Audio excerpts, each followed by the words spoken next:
বাংলাদেশ দলে পেসার দেখা নাও যেতে পারে। দ্বিতীয় ওয়ানডেতে উইন্ডিজের এগেনস্টে 5 জন স্পিনারে খেলা এক প্রকার নিশ্চিত, সেটার এক্সটেনশন আলোচনা করতে চাই। বাংলাদেশ আসলে একাদশে 11 জন কোন ক্রিকেটারকে কালকের ম্যাচে সিরিজ জয়ের জন্য যে মিশন সেই ম্যাচে নামাবে, এবং এই ম্যাচে বাংলাদেশ যদি জিতে যায় তাহলে 9 আর 10-এর যে ব্যবধান, 3 রেটিং পয়েন্টের যে ব্যবধান, 76-79 যে ব্যবধান বাংলাদেশ এবং উইন্ডিজের মধ্যে, সেই ব্যবধানও আরো অনেকাংশে কমে যাবে। বাংলাদেশের 10 থেকে 9 পদার্পণের সুযোগ পাবে, উইন্ডিজের পিছিয়ে পড়ে 10-এ যাবার একই অবস্থা তৈরি হবে। তো আলোচনা যে জায়গাটায় সেটা হচ্ছে, আপনারা সবাই ইতোমধ্যে হয়তো জেনে গেছেন, আকিল হোসেন টি-20 স্পেশালিস্ট এই স্পিনারকে উইন্ডিজ ক্যারিবীয়রা বাংলাদেশ এবং বাংলাদেশের বিপক্ষে পরের ম্যাচের আগে ইনক্লুডেড করেছেন তাদের স্কোয়াডে। ইন্টারেস্টিং একটা জায়গা রয়েছে, সেটা হচ্ছে ঠিক একদিন আগে আকিলের ইনক্লুশন নিয়ে আমরা যখন এই তথ্যটা পাচ্ছি, ঠিক একদিন আগে নাসুম আহমেদকে বাংলাদেশ স্কোয়াডের মধ্যে ইনক্লুডেড করা হয়। তার ইনক্লুশন একটা বার্তাই দিয়েছিল যে নাসুম পরের ম্যাচে খেলবেন। একটা সিরিজ শুরু হয়ে গেছে, গাজী আশরাফ হোসেন লিপুরা নাসুমকে গুরুত্বপূর্ণ মনে করে নাই, খেলা হবে মিরপুরে, 4 জন পেসার রেখে দিয়েছেন আমার প্রিয় লিপু ভাই। কি কারণে, কি বুঝে, কোন বুদ্ধিতে, কার পরামর্শে এই কামটা করলেন তিনি আমি বুঝি না। আপনি মিরপুরে খেলছেন, আপনার দলের ম্যানেজমেন্টের পরিকল্পনা হচ্ছে স্পিনিং ট্র্যাকে খেলা, আপনাদের পরিকল্পনাই হচ্ছে স্লো অ্যান্ড লো উইকেটে খেলা, সেখানটায় আপনার স্কোয়াডে হচ্ছে 4 জন পেসার। এই পরিকল্পনাটা করতে গিয়ে, এই ফালতু একটা প্ল্যান করতে গিয়ে, দল ঘোষণা করতে গিয়ে আসলে আপনার স্ট্রেংথের জায়গা যেখানটা স্পিন, সেই স্পিন ডিপার্টমেন্টকে গাজী আশরাফ হোসেন লিপুর প্যানেল আসলে কোনোভাবে ফিল করতেই পারে নাই।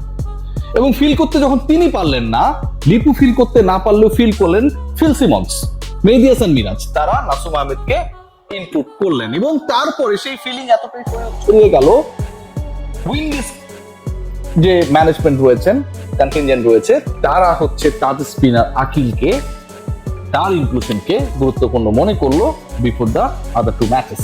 সো পরের ম্যাচটা, আগামীকালের ম্যাচটা 11 আমি আলোচনায় আসছি, কতজন স্পিনার খেলবে সেটাও ডিসাইডেড হয়ে গেছে, আপনাদের সবই জানাবো। It's going to be a battle, spin versus spin. বাংলাদেশের স্পিনের সাথে উইন্ডিজের স্পিন। বাংলাদেশ স্পষ্ট এগিয়ে রয়েছে একটা জায়গায়, কোথায় সেটা? সেটা হচ্ছে নাম্বার স্পিনার। বাংলাদেশের 11-এ যেভাবে কমফোর্ট জোনে থেকে আমরা ইনক্লুড করতে পেরেছি, লাস্ট হিসেবে নাসুমের ইনক্লুশন যেভাবে ইনশিওর করতে পেরেছি, অতটুকু কমফোর্ট জোনে উইন্ডিজ নেই। প্রথমত দূরত্ব, দ্বিতীয়ত বাংলাদেশে এসে এখানকার কন্ডিশনের সাথে মানিয়ে নিয়ে খেলা কোনোটাই এত সহজ না। বাংলাদেশের 11-এ ওপেনিং এ আবার পরিবর্তন আসছে, আসলে কি আসছে? সৌম্য সরকার এক ম্যাচ খেলে কি ড্রপ? আবারও কি তানজিদ তামিমের উপর ডিপেন্ড করবে টিম টাইগার্স? তানজিদ তামিম এবং সাইফ হাসান পরের ম্যাচে 11-এর ওপেনিং পার্টনারশিপ করবেন তারা দুজন। এখন পর্যন্ত যে খবর রয়েছে, Soumya Sarkar he will be given one more chance. আগামীকালের ম্যাচেও সৌম্য সরকার খেলবেন, আগামীকালের ম্যাচেও সৌম্য সরকার এবং সাইফ হাসান তারা মিলেই ওপেনিং পার্টনারশিপটা করবেন। ম্যানেজমেন্টের এক্সপেকটেশন সেটা হচ্ছে প্রথম 10 ওভারের মধ্যে উইকেট যত কম, ম্যাক্সিমাম 2 হারিয়ে মোটামুটি 50-60 রান অ্যাড করা যায়, সৌম্য সরকার এবং সাইফ হাসান সেই কাজটাই করবেন।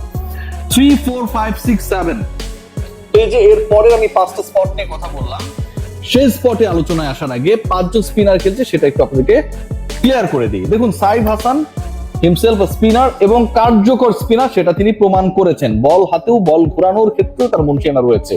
নাসুম আহমেদ খেলবে, একটু আগে আপনাদের আমরা বলেছি। রিশাদ হোসেন আগের ম্যাচে তিনি 6 মেরেছেন, 6 উইকেট পেয়েছেন। ডানহাতি কোন স্পিনারের এখন পর্যন্ত করা বেস্ট স্পেল। একই সাথে 6 উইকেট পাওয়া বাংলাদেশের ওয়ানডেতে প্রথম স্পিনার রিশাদ হোসেন। পুরো ম্যাচের মোড় ঘোরানোর ক্ষেত্রে ব্যাটিং এ, বোলিং এ রিশাদ তিনি একটা দারুণ ম্যাচ খেলেছেন, দারুণ ডে কাটিয়েছেন। 13 বলে 26 এবং 35 রানে 6 উইকেট। প্রথম 7 ওভারের মধ্যেই 5টা উইকেট নেয়া, ওই প্রথম 5টা উইকেটই আবার উইন্ডিজের টপ 5। সো রিশাদ থাকছেন। 3 জন স্পিনারের কথা বললাম। তানভীরকে নিয়ে একটা আলোচনা রয়েছে, তানভীরকে কি ড্রপ করা হবে কি হবে না। আমি যতটুকু জানি, যতটুকু আমার সোর্সেস আমাকে কনফার্ম করেছে, Tanvir will also be included. তার মানে 2 জন বাঁহাতি অর্থোডক্সলি বাংলাদেশ নামবে। Nasum Ahmed very control, economical এবং ইফেক্টিভ, তার সাথে তানভীরও থাকবেন। 2 জন বাঁহাতি অর্থোডক্স তাদের সাথে থাকছেন। এই 2 জনের সাথে থাকছেন রিশাদ হোসেন লেগি এবং সাইফ হাসান। মেহেদী হাসান মিরাজ ক্যাপ্টেন, সব ঠিক থাকলে তিনি তো খেলবেনই, তার খেলা নিয়ে কোনো কথা নেই। লাস্ট ম্যাচেও দারুণ বল করেছেন মেহেদী হাসান মিরাজ। সো মেহেদী হাসান মিরাজের আমার কাছে মনে হয় তার স্পিনটাকে যোগ করলে 5 জন স্পিনার হয়ে যায়। আপনি চাইলে নাজমুল শান্তকে ধরলে 6টা হতে পারে, আমি অত দূর যাচ্ছি না। বাংলাদেশ আগামীকাল সত্যি সত্যি 5 জন স্পিনারকে বল করাবে। পেস ডিপার্টমেন্টে কাউকে কি দরকার রয়েছে নাকি বাংলাদেশ একজন এক্সট্রা ব্যাটার নামাবে, সেটাও কিন্তু একটা আলোচনার বিষয়। ইউ আর হ্যাভিং 5 স্পিনার এবং সেই জায়গাটায় আপনি কি দুজন পেসারকে ড্রপ করে দিবেন কিনা। মুস্তাফিজ এবং তাসকিনের খেলার সম্ভাবনা পরের ম্যাচে খুবই ক্ষীণ, নেই। ইনফ্যাক্ট মুস্তাফিজ পরের ম্যাচে খেলবেন। মুস্তাফিজুর রহমান লাস্ট ম্যাচে 2 উইকেট পেয়েছিলেন, গুরুত্বপূর্ণ সময় উইকেট পেয়েছিলেন। এবং মুস্তাফিজের সবচেয়ে ইম্পর্টেন্ট পার্ট যেটা, এই উইকেটে মানে পৃথিবীর যে কোনো পেসার কতটুকু ইফেক্টিভ হবে, সে ফাস্টেস্ট হতে পারে, সুইং করতে পারে, মুস্তাফিজের থেকে পৃথিবীর কোনো পেসার মিরপুরের ধান খেতে গম খেতে ইফেক্টিভ হতে পারবেন না। সো মুস্তাফিজুর রহমান এই উইকেটেরই ক্রিকেটার, এই উইকেটেরই ক্যারেক্টার। মুস্তাফিজুর রহমান থাকছেন, একজন পেসার নিয়ে বাংলাদেশ নামবে, সাথে 5 স্পিনার। ব্যাটিং লাইন আপে যদি বলি তাহলে মাহিদুল ইসলাম অঙ্কনের ব্যাটিং যে পজিশনটা সেটা 5-এই থাকছে। আগের ম্যাচে 5-এ ব্যাট করেছিলেন এবং আমি ওই ম্যাচের আগেও কিন্তু আমি আপনাদেরকে প্রেডিকশনে বলেছিলাম যে মাহিদুল ইসলাম অঙ্কন মেহেদী হাসান মিরাজের ওই নাম্বার 5-এ ব্যাট করবেন। মেহেদী হাসান মিরাজ আপনারা সবাই জানেন নাম্বার 5-এ এর আগে সিরিজটা খেলেছিলেন এবং মেহেদী হাসান মিরাজে আমার ক্ষেত্রে মনে হয়েছে যে এটা একটা দারুণ ডিসিশন যে তিনি নিজে পিছিয়ে গিয়ে অঙ্কনকে চান্স করে দিলেন। অনেক ক্ষেত্রে আমার কাছে মনে হয় যে ক্যাপ্টেন একটু পেছনে থাকলে বাকিদের জন্য সেটা অনেকটা কনফিডেন্স ক্রিয়েট করে। সো মাহিদুল ইসলাম অঙ্কন ডেবিউ ম্যাচে অসাধারণ খেলেছেন, 40+ ইনিংস খেলেছেন। আর কিছুক্ষণ টিকে থাকলে হয়তো বাংলাদেশ স্কোরটাকে আরেকটু স্মার্টার করার ক্ষেত্রে তিনি রোল প্লে করতেন। নাম্বার 3 এলোমেলো করে আলোচনা করছি একটু ইন্টারেস্টিং করার জন্য। ওপেনিং এ বলেছি সৌম্য সরকার এবং সাইফ হাসান। নাম্বার 3 শান্ত। নাম্বার 4 তাওহিদ হৃদয়। সবশেষ যদি 5টা ম্যাচ আপনি দেখেন, তাওহিদ হৃদয় 3টা 50, লাস্ট ম্যাচেও তিনি 50 করেছেন। এখন স্ট্রাইক রেট নিয়ে অনেক আলোচনা হতে পারে, ওই সময় উইকেটও পড়ে গিয়েছিল। আমি হ্যাপি না, অন্তত আরো 5 স্ট্রাইক রেট বেটার হলে আমার কাছে ভালো লাগতো। 91 বলে 50+ ইনিংসটা আমার কাছে ভালো লাগে নাই। হৃদয় নিশ্চয়ই পরের ম্যাচে আরো ভালো ক্রিকেট খেলবেন। সবশেষ 6 ম্যাচে 4টা 50 হৃদয়। সো বাংলাদেশের এই মুহূর্তে ওয়ানডেতে কেউ যদি প্রপার ফর্মে থাকেন সেই ক্রিকেটারটা হচ্ছেন তাওহিদ হৃদয়। তাওহিদ হৃদয় নাম্বার 4। নাম্বার 5 একটু আগেই বলেছি মাহিদুল ইসলাম অঙ্কন। নাম্বার 6 মেহেদী হাসান মিরাজ এবং নাম্বার 7 নুরুল হাসান সোহান।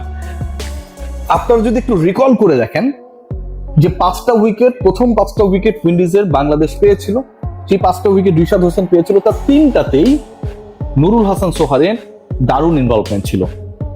থাকে না যে 3টা-4টা ক্যাচ ধরলো, 1-2টা ছেড়ে দিল, এরকম ঘটনা প্রচুর দেখেছি উইকেটের পেছনে যিনি থাকেন।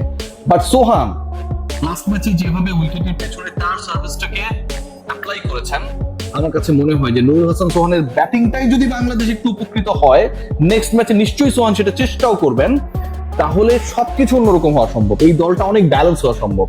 নাম্বার 7 নুরুল হাসান সোহান এবং পরের যে 4টা স্পট মুস্তাফিজ ছাড়া থাকবেন 3 জন স্পিনার, তানভীর, নাসুম, রিশাদ।